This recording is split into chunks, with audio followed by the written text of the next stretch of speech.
తిలా పాపం తలా పిడికెడు అంటారు.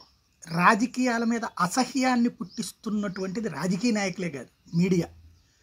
నిజాయితీతో కూడిన వార్తలు అడుగంటిపోయి, అబద్ధాలని అసూగా రాస్తూ, ప్రజల కళ్ళెదురుగుండా జరుగుతున్నటువంటి వాటిని తప్పుడు కథనాలు రాస్తూ, చివరికి పత్రికలు లేకపోతే టీవీ ఛానళ్ళు అంటే ఏయో నిజాయితీగా ఉంటాయి అనుకుని వాటిట్లోనే ఇంత దరిద్రంగా వస్తుంటాయి. ఈ రాజకీయాలు మనకెందుకులే అని యువత నిరాసక్తత ప్రదర్శిస్తున్నటువంటి దానికి సజీవ సాక్ష్యం ఈనాడే వాళ్ళు రాసినటువంటి అంశం. ఓటుకి నోచని నవయువత అంటూ 18 ఏళ్ళు నిండిన వాళ్ళలో 42.8% మందికి ఓటే లేదు. విజయనగరం, పల్నాడు, చిత్తూరు, కర్నూలు, పార్వతీపురం, మన్యం జిల్లాల్లో మరీ ఘోరం.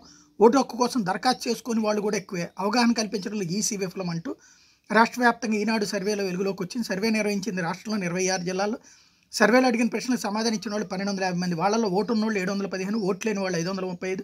వాళ్ళు ఓటు కోసం దరఖాస్తు చేసుకున్న వాళ్ళు 387, అసలు దరఖాస్తు చేసుకునే వాళ్ళు 148, ఓటు ఉన్నా వేయడానికి విముఖత చూపిన వాళ్ళు 43 మంది. యువతరానికి ఈ విరక్తికి ఒకసారి ఆత్మవిమర్శ రామోజీరావు గారు కూడా చేసుకుంటే బాగుంటుంది. ఇంకోటి, వీళ్ళ సర్వేలు వీళ్ళు అడిగిన చోట్లే కాదు, మిగతా వాళ్ళది ఆల్రెడీ వాలంటీర్ వ్యవస్థ ద్వారా ఇంటింటి దగ్గర ఓటింగ్ సిస్టమ్ని డెవలప్ చేసే పని చేస్తున్నారు. యువతరానికి ఇంట్రెస్ట్ ఉంటుంది, కానీ ఆ ఇంట్రెస్ట్ని చంపేస్తుంది మాత్రం మీడియా ప్లస్ రాజకీయ నాయకులు.